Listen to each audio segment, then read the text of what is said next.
नेताजी क्या नाम है आपका? ब्रिजेश सिंगाट है। क्या कहेंगे सलेमपुर के लिए? कह रहे हैं लोग कि यहाँ पे मोदी का पूरा मोदीमय हो गया है। अब देखिए, किसी के मुंह को तो आप रोक नहीं सकते हैं। अब यह कितई कोई नहीं कह सकता है किसके मुंह के आगे कितना गढ़ा है। अच्छा, ये पूछिए कि मोदी जी 10 सालों में पूरे हिंदुस्तान की राजनीति में कोई एक काम मोदी जी 10 चीजों पर पिछली बार सरकार बनाए थे। अच्छा, एक नंबर था कि हम सबके खाते में 15 लाख देंगे। एक कोई माई का लाल बता दे जिसके खाते में 15 लाख आए हों। अच्छा, उन्होंने कहा था कि हम हर एक साल 100 स्मार्ट सिटी बनाएंगे।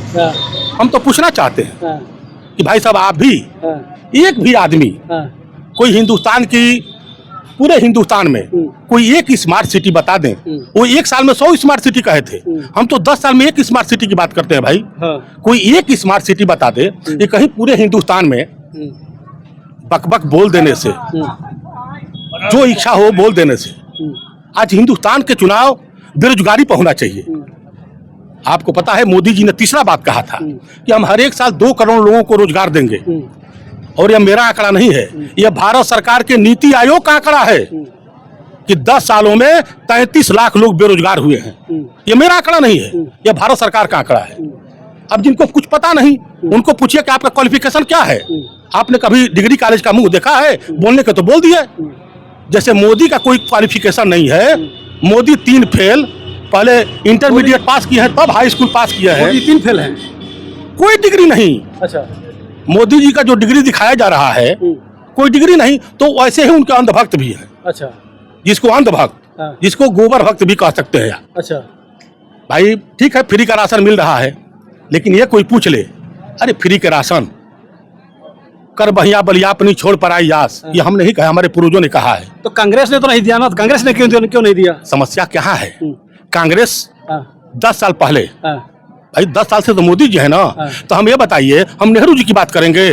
विजय माल्या हिंदुस्तान का करोड़ों रुपया लेकर भाग गया इंदिरा गांधी एयरपोर्ट से। तो इसके लिए इंदिरा गांधी जिम्मेदार है कि आपने अपने नाम पर एयरपोर्ट क्यों बनाया?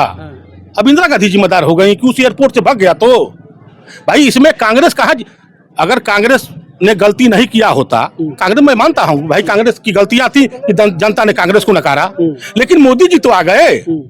आपने मांगा था, मोदी जाकर के देश को विश्व गुरु बना रहे हैं। भाई साहब सुनिए, जो लोग पढ़े लिखे लोग हैं ना, उनसे थोड़ा पूछ लीजिए रुपए पर। अच्छा, यह मेरा आंकड़ा नहीं है, यह भारत में जन सूचना का अधिकार का आंकड़ा है कि मोदी जितना विदेश यात्रा किए हैं 46 लाख करोड़ रुपया उस विदेश यात्राओं पर खर्चा हुआ है। ये मेरा आंकड़ा नहीं है, यह भारत सरकार का आंकड़ा है। अभी आप सूचना का अधिकार से कोई तभी तो सब जगह टंका बज रहा है। केवल अडानी और अंबानी के रुपये पर वहाँ लोग आयात करके गुजरात से लोग ले जाकर वहाँ मोदी करवाया जाता है। अच्छा, गुजरात से लोग जाते हैं और वहाँ के जो अगल बगल अप्रवासी भारतीय लोग हैं, इनको बुलाकर कि आप आ जाओ आ जाओ आ जाओ। आप तो अब जान लीजिए राहुल गांधी कुछ नहीं है, और जब राहुल गांधी विदेशों में जाता है और दुनिया के टॉप क्वालिफाइड लोगों के सामने जब स्पीच देता है तो पूरी दुनिया के नौजवान ताली बजाता है। मोदी जी का कौन ताली बजा रहा है? मोदी जी के पक्ष में, मोदी जी के पक्ष में वही लोग ताली बजा रहे हैं। ताली बजाते हैं। अमेरिका के राष्ट्रपति, उनका भारत के भी राष्ट्रपति बता रहे पीछे पीछे घूमते हैं उनके। अमेरिका का राष्ट्रपति ना भाई साहब, आपको यह जानकारी नहीं, जिसको भी जानकारी है आकर हमसे बात करे कि मोदी जी 7 दिन के अमेरिका यात्रा पर गए थे। और आपको भी पता होगा, डंके की चोट पर कहता हूँ, 7वां दिन अमेरिका का प्रधानमंत्री मिला है। 6 दिन ऐसे घूमे हैं अमेरिका में। अच्छा, यह मेरा आंकड़ा थोड़े है, आप अभी गूगल से पूछ लीजिए कि अभी 7 दिन की यात्रा पर अमेरिका में गए थे। 7वें दिन अमेरिका का राष्ट्रपति मोदी जी से मिला है। 6 दिन तक मोदी जी का उसका दर्शन नसीब नहीं हुआ। क्या लगता है इस बार जमीन पे क्या होना चाहिए? किस मुद्दे पर चुनाव लड़ना चाहिए भाजपा को और कांग्रेस? हम तो मानते हैं कि महंगाई पर, बेरोजगारी पर, गरीबी पर। जब ये बताइए, जब भारत सरकार कहती है, जब हम फ्री का राशन ये जो लोग दे रहे हैं, 80 करोड़ लोग हिंदुस्तान के लेकर एक कोटेदार के दरवाजे पर कटोरा लेकर खड़े हैं। 12 हिंदुस्तान 140 करोड़ की आबादी और 80 करोड़ का आदमी एक कोटेदार के दरवाजे पर सुबह से लेकर शाम तक कटोरा लेकर खड़ा है। 5 किलो दे दो, 5 किलो दे दो, 5 किलो दे दो। यह कितनी हास्यास्पद चीज है कि 140 करोड़ के देश में 80 करोड़ लोग कोटेदार के दरवाजे पर लाइन लगाते हैं राशन के लिए कि मेरे पास खाने के लिए राशन नहीं है, दे दो। यह गरीबी और भिखमंगा पूरे हिंदुस्तान में, जब 10 साल पहले हिंदुस्तान की रेटिंग में ये लोग क्या जानते, कोई पढ़ा लिखा तो है नहीं, आ गए मोदी, आ गए 400 पार। अरे मेरे कहने का मतलब है 400 पार आप कहाँ जाएंगे? 400 पार होने के लिए आपको बांग्लादेश और अमेरिका में चुनाव लड़ना पड़ेगा। अच्छा, अरे भाई ये बताइए, पूरे हिंदी 2019 का चुनाव हुआ, मैं कहना चाहता हूँ बिहार में 40 सीट है, आप 39 जीत लिए, उत्तर प्रदेश में 80 सीट है, आप 35 जीत लिए, मध्य प्रदेश में 26 सीट है, 25 जीत लिए, गुजरात में 27 सीट है, 27 जीत लिए, महाराष्ट्र में टोटल जीत लिए, दिल्ली का टोटल जीत लिए, हरियाणा का टोटल जीत लिए। अब कहाँ जीतेंगे? तमिलनाडु में आप नोटा से भी कम वोट पाते हैं, मणिपुर मेघालय में आप नोटा से भी कम वोट पाते हैं, अब कहीं भी साउथ में और नॉर्थ में भारतीय जनता पार्टी नोटा से भी कम वोट पाती है। अब बढ़ कहाँ जाएगी? क्या उत्तर प्रदेश में 80 से हम 120 सीट कर दें? क्या बिहार में 40 से 180 सीट कर दें? क्या मध्य प्रदेश में दुगुना बढ़ा दें? या तो अब इनको जाकर पाकिस्तान में अब चुनाव लड़ना पड़ेगा, तब 400 पार होगा।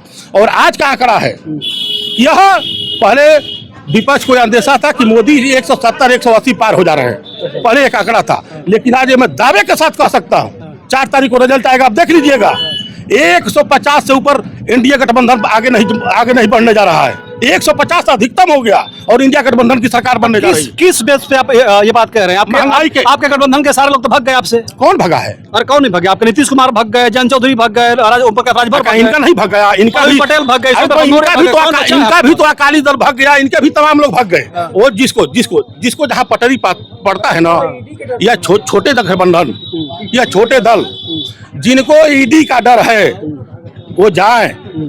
आप ये जान लीजिए, हमारा गांव सेनानियों का गांव है, अभी स्तंभ है। जब अंग्रेजों के खिलाफ जब लड़ाई हुई थी तो इसी खासरा गांव के 4 लोग जेल के सलाखों के अंदर गए थे। अच्छा। और खासरा गांव के लोगों ने पुलिया तोड़ा था। खासरा गांव के लोगों ने तमाम यहाँ पर दंगा उड़ो किया था। और आज उसी खासरा गांव के लोग हिजोड़ो टाइप ताली बजा रहे हैं। या खासरा गांव के लिए सबसे इससे बड़ा दुर्भाग्य चीज कोई नहीं हो सकता है कि सेनानी का बेटा, सेनानी का नाती, जो सेनानी का रुपया का अन्न खाता हो और उसका बाप दादा जेल गया हो और वो लोग फर्जी फोकड़ा होकर ताली बजाए, इससे बड़ा दुर्भाग्य अपने खानदान को गाली देना है। जान लीजिए, अपने खानदान को गाली देना है। मैं दावे के साथ कह सकता हूँ कि जो लोग, जिन लोगों ने अंग्रेजों के गोलियों के खिलाफ नहीं लड़ा, खासरा गांव के लोगों ने अंग्रेजों के गोलियों को सीने पर ताक कर बोला कि आओ तेरी गोली कम पड़ जाएगी, लेकिन मेरा सीना कम नहीं पड़ेगा, और वो लोग हंसते हुए जेल के सलाखों के अंदर गए।